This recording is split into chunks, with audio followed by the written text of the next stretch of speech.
Hi, Anna, and Hi. welcome. Hi, Lisa. It's good to see you. You too. I'm so glad that you're here. We're here to talk about Wilder. Yay. I'm so excited about this. Yeah, me. So, I thought because you and I have been talking about this for months and months, and I thought it would be a good place to start to like share why we're doing Wilder because I know that both of us are excited about this and really passionate about these themes. And yeah, so why are we doing Wilder? Yeah. Oh, wow. For me, this feels so much like the next step of my work. I know it might not seem obvious because I've been working with this course and this program called Creative Doer for many years, which is like guiding people through the creative process from dreaming to doing. And that might not seem like it's obviously connected to an offering like Wilder that is more about connecting with the wisdom of our bodies and the seasons and the wild within and without. But for me, it does, because what has happened in my own work in recent years is that I have become like more and more interested in like the conditions needed for creativity to arise. Like I've noticed over the years working with like hundreds and hundreds of people with the creative process, I noticed that like if we tend to the writer, like writing happens, so to speak. We tend to the artist, then art will happen, and so on and so on. Like if you tend to the soil, things grow. The people come to me wanting help with the writing or the doing of the craft, but usually what we really need is tending to this space, this where everything arises from, where everything is birthed. And if we do that, then all the doing, the issues with the how and the when and all of that sort of pretty much takes care of itself. So for me, this is a deepening, like looking at the source of creativity and tending to that rather than, getting busy with the doing. Although, I mean, doing is still needed and required and good and holy. But this is yeah, it's a deepening. It feels to me like the natural next step. I love that, a natural next step. Yeah. And I love when you So, say tending. I remember when we talked about this, and we talked about this focusing on the conditions and everything around, as you're saying, the writer, around the artist. And um, that really, I'm so passionate about this, the tending.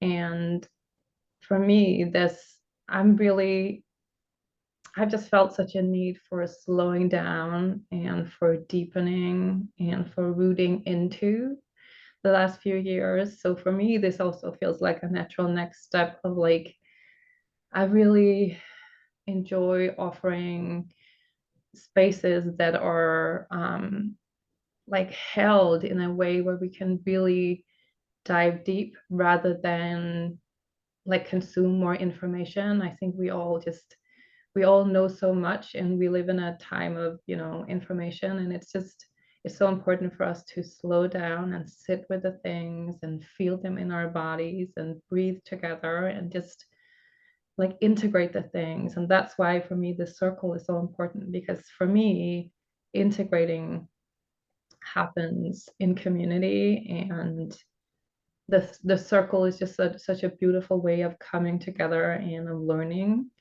from each other, because we're all sitting together in circle. No one is above anyone, no one knows more than the others. It's really learning human to human, and I think that journey is so profound, and that's why I'm really excited about this journey that we're offering. And I know both of us are also excited to be on the journey, and I really like that yeah. part of it, that we are stepping into it with everyone else. Yeah, exactly. I mean, this was I feel like this is what we have created here is also what we crave. Yeah. What we long for, and the kind of space that we want to be in for this year. And like both of us felt so strongly that there's too much information, there is too much focus on the doing again, and we wanted this to be simple and spacious,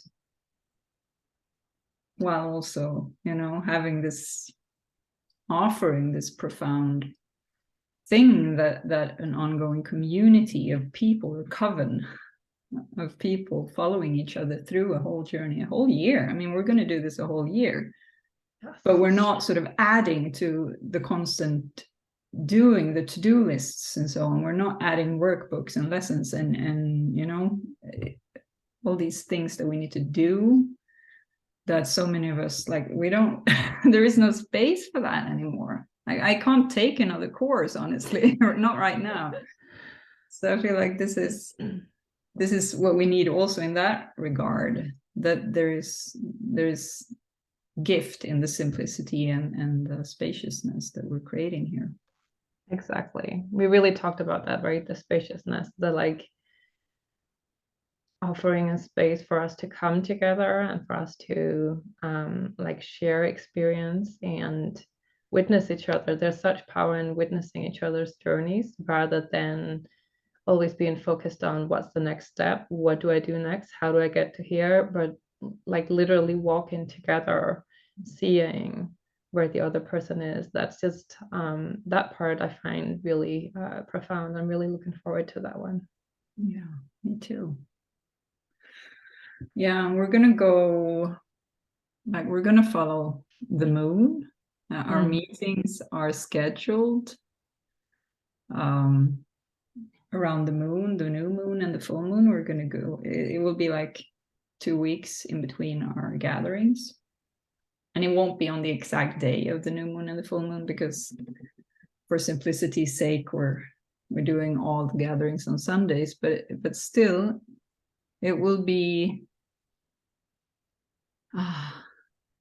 like we're shifting out of that linear schedule and linear thinking into a repeating pattern, a cycle that we will follow and like pay attention to a whole year. The year in itself is a cycle, but also every month is a cycle with the new moon and the full moon, and it's completed each month, and then there's a new one and a new one. And that's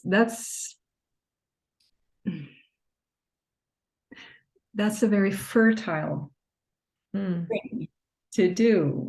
It's a fertile space to be in when we start paying attention to what is actually going on in the world around us. And in the world around us, I don't mean like in the news, I mean in the actual wild around us. And the wild is there, whether you live in a city or out in the like in the bush. It doesn't matter. It's present and it's available. You can see the moon wherever you are. And that's, I mean, that in itself, that simple one thing, we're following the moon rather than the linear calendar, is such a shift.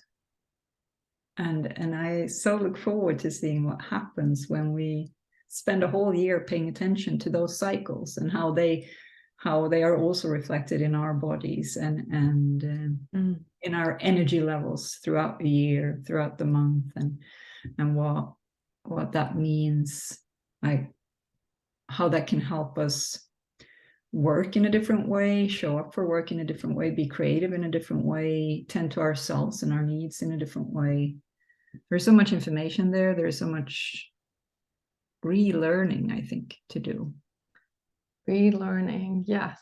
I'm so passionate about that part, because that leaning into the seasons and leaning into the cyclical nature of things, that is such a shift from the like conditioning that is all around us.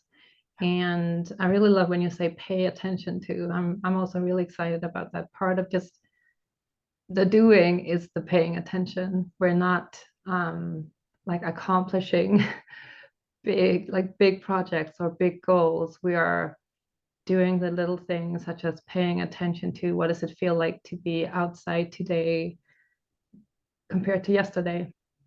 What does it feel like for me to wake up in the morning when it's summer rather than winter? What do I need when it's dark outside? Like those little things that we are not taught to pay attention to in the world and the culture we live in. So I'm really excited to like lean into that. Yeah.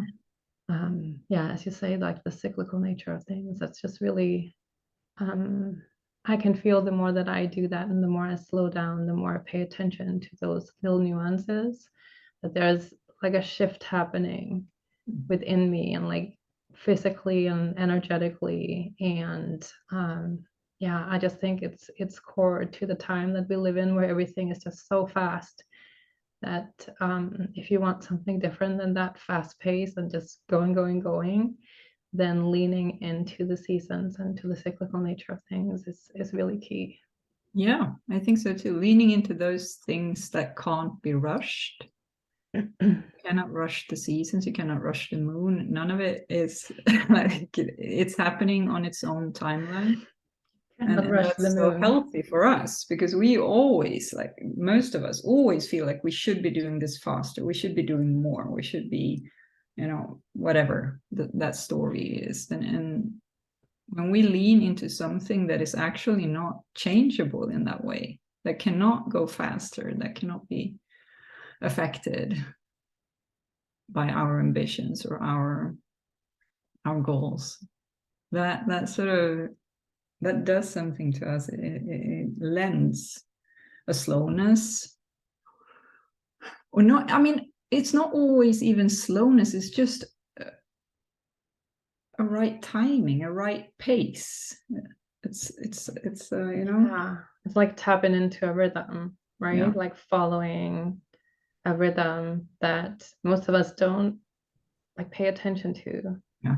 So that kind of natural rhythm that you say, as you say, like can't be changed, and we just it's whether we want to be with that and learn from that or not. And I think being in community, it will be so interesting to see, because we all learn differently and notice different things, right? And I think that in itself will help us all really process and integrate, because we learn so much from seeing other people's process. So I'm really excited about, there's an unraveling there, right? An unlearning.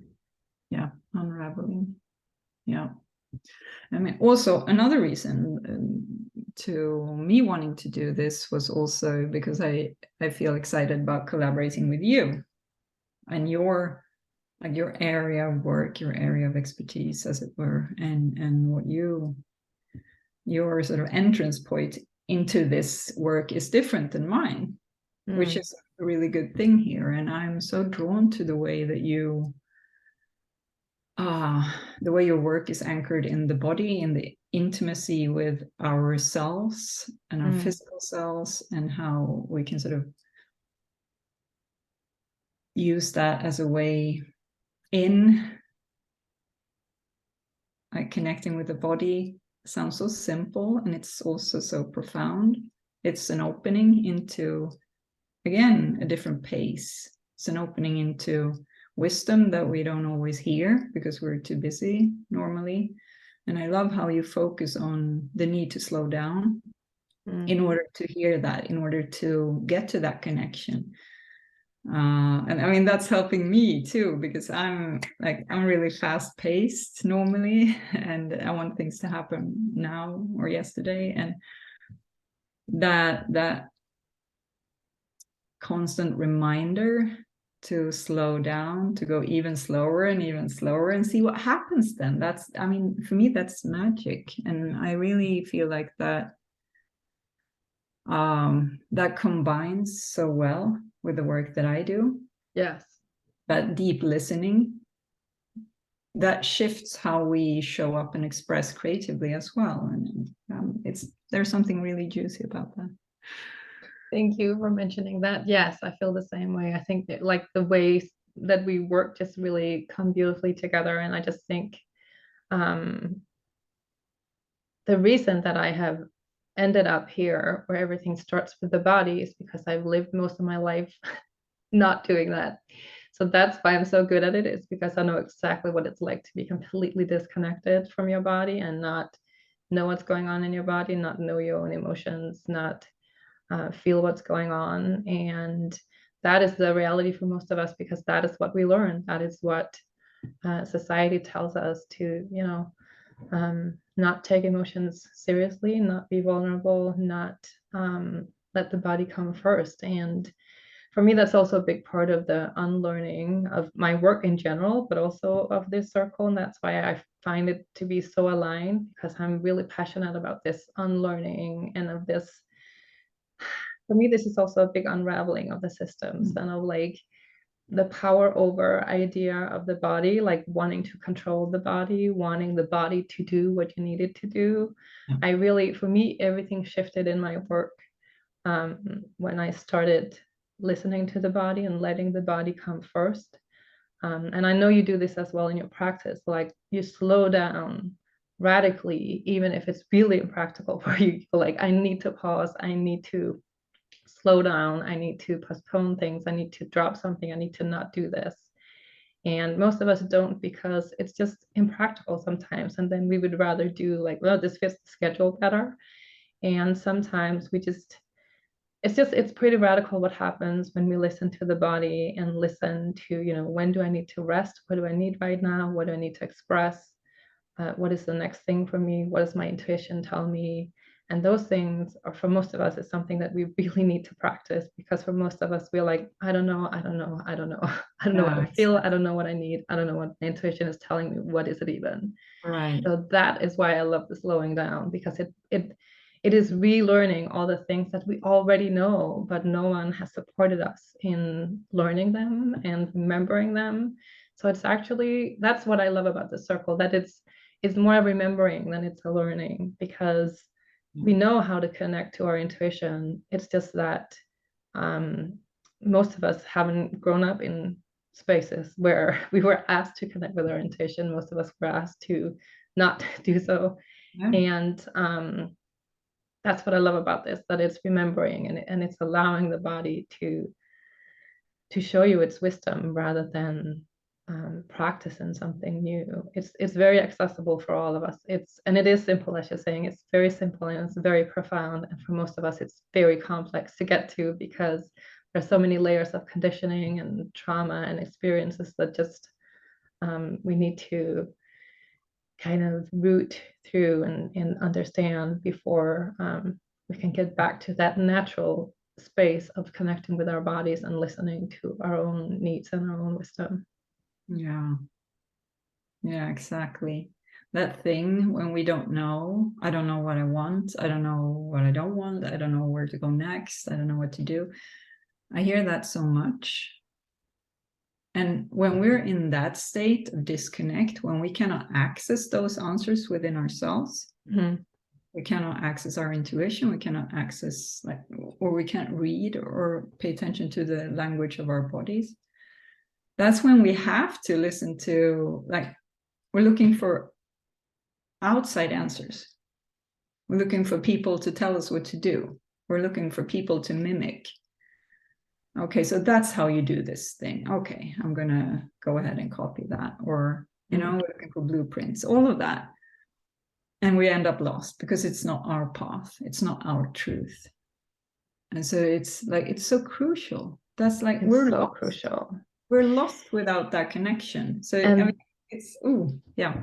That is so crucial. And this is why I also think it's so important to remember the systems and the unraveling of the systems, because this is what capitalism wants us to. It wants us to be lost, because then we're easier to, manipulate and control and get us to buy stuff, because we're confused and feel lost. And that to me is really important, that we learn to tap into our own wisdom, so we do what is best for us and not best for the systems, unless the systems support us. Yeah. That's it. Yeah. So this is like a quiet, peaceful rebellion, but really it's very much unlearning everything that doesn't support us. And there's so much. So just peeling off those layers and really rooting into what is it that supports me, what is it that I need, Yeah. How do I want my days and my months and my seasons to look? Like, what is most important to me? Yes. Become rooted, like so that we can be steady in who we are and what our work is and how we want to show up, and everything that we really grow these roots, Mm. so that we're not just like moving whichever way the wind blows right now. And again, in order to grow roots, you need to sort of slow down. You need to be still, in a sense. You need to stay long enough to actually connect with the ground beneath your feet, to actually grow those roots. And then once you have them in place, you can sort of begin to flower. And that's it's quite a different way to live, really. It is. It really is. And it's a radical thing, I think, to explore it. It is pretty radical. That's also why I think community is so important, because otherwise it can feel lonely and it can feel like, can I even do this, or how do I do this? And a part of the unlearning and the remembering is also doing it imperfectly. Like being like, I so want to slow down this winter and be like, yeah, so that didn't happen. Like, what was that? Like, just this is not like a shiny, pretty, everything is beautiful and I'm so happy now. That's just not what, healing and process looks like. It's trying and trying again and doing it, a way that doesn't work, and then doing it a different way and sharing with others and trying again. There's a lot of unlearning. So that's why I think also the community is so supportive, because then you can see that that's the process for everyone. We're just kind of stumbling through, because there's so much to navigate, and it's just so much easier when you're together. What I love most about this community is that it's so intentional. When there's such a clear intention, I think being in community can be pretty magical. And it's not a support that we're that used to. Like, groups are often about, competing or winning or learning or doing. Like, it's not that often that we're invited into being together. Like, let's be together and let's journey together. I really like the simplicity of that, like the idea of coming together. Around the campfire, I should say, of just like sitting and learning together through our lived experience. I think there's a lot of power in that. Yes, definitely. To just show up with like our full humanity, and see others do that too. There's so much healing in that in itself. Yeah, exactly. Just showing up. It sounds so simple, right? And it's very profound, but it is that, just showing up. Yeah, I can't wait. Like, should we like share some practical info? Yes, that will probably be helpful. I am very excited too, and I'm especially excited about the calls. And I'm so happy that we are so aligned on this, because we've decided on 2 types of calls, because we've talked about what is needed. And as you're saying, the calls, they are twice a month, kind of, because they follow the moon. So it depends on when the new moon and the full moon is. And one is a community call. Right? They're on Sundays. We start on February 5th. And one is a community call to connect, to share, to witness. And this is unrecorded. It's just witnessing each other's journeys, asking for support if you need it. And I'm very excited about those, because community is very core to me. So just a safe space to show up and be met and held and seen and mirrored. Exactly. Yeah. And the other calls are themed through the seasons that we go through. So do you want to say a little bit about those, Anna? Yeah, we will have a look at, like, again, this is not like a lecture we're going to do, but we'll probably do a little bit of talking, at least, about where we're at, like in the wheel of the year. We're going to use that loosely as a way to anchor ourselves in each season and where we're at. Look at like what are the archetypes that are relevant for this phase or this season, and how is this relevant for our lives? How can we look at ways to sort of integrate that knowledge in a way that it becomes embodied and not just like a concept or nice ideas, but we want it to be embodied, meaning like that we actually feel it and live it and know what it means, not just intellectually, but in our lives. And I think that you will also be sharing some embodiment practices in these calls so that we can actually, while we're together, we can start to integrate and process these different things. Exactly. And I love that you say anchoring, because that's also where the embodiment is so important, that we're anchoring all that we're talking about into our bodies, because that really deepens the levels of understanding and integration. So yeah, we're going to do that through the seasons, like tap into the energy and the symbols of and the themes of the seasons from the body. So yeah. And then we'll also have a community space, right? Yes. For connection in between, for those who want to. Exactly. As a way to just, connect more. Exactly. I think it's so important that there is the opportunity to get to know each other and ask for support if you need it, and just ask for witnessing if you want to, like, just share your steps, this is what it feels like to do this, or this is what I'm struggling with, or I just realized this, or just share, where you are. So yeah, that's going to be a part of it too.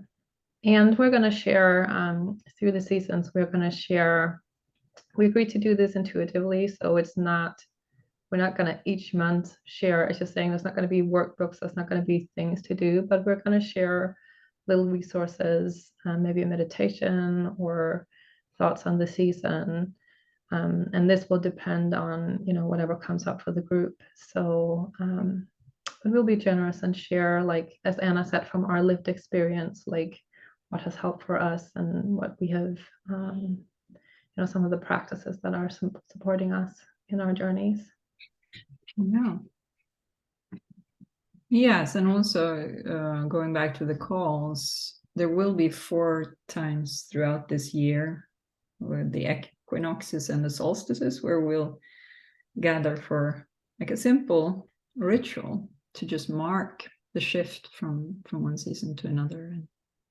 I'm so excited about those. I'm really, introducing rituals into my life has been so meaningful, and as you say, anchoring. Like, I have really really appreciated that. So I'm really excited for us to come together and do that as a community, because I think that's really beautiful. Yeah, I believe a lot in rituals as ways of, I don't know, it represents a completely different way of approaching the world and doing life. It's there's something so very anchoring.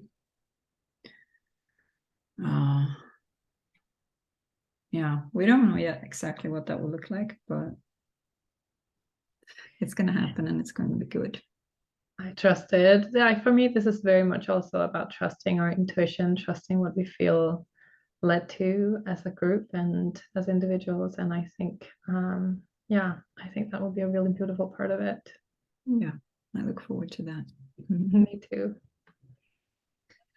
Well, I don't know if we missed anything. If we did, I'll put a link below so you can read all about Wilder. The circle starts on February 5th. Yeah. And runs for a whole year. Yeah. And I think just a bit more than half the spots have been claimed now, but there are still a few more left. Like this, there are limited spots to this offering. There is, like, Yes. This is not going to be a huge group or anything. We want it to be like a group where we can all connect and no bigger than we can actually hold. Thank you for mentioning that. That was really important for us, right? When we decided to build this structure, that we really wanted it to be a space where people can get to know each other and everyone knows each other's names. So it's not just like a big anonymous thing. Yeah, exactly. We really want it to be personal and intimate. So yeah, that's why there are limited spots. Right. So there's a few seats left for those who feel the call. Exactly. Well, thank you so much for joining me today, Anna. And yeah, I'm so excited about this. And yeah, if you have any questions, feel free to reach out to either Anna or me. We're happy to support you and yeah, answer as good as we can. Yep, definitely. Okay. Thank you. I love this chat so much. Thank you for being here, Anna. Thank you. See you.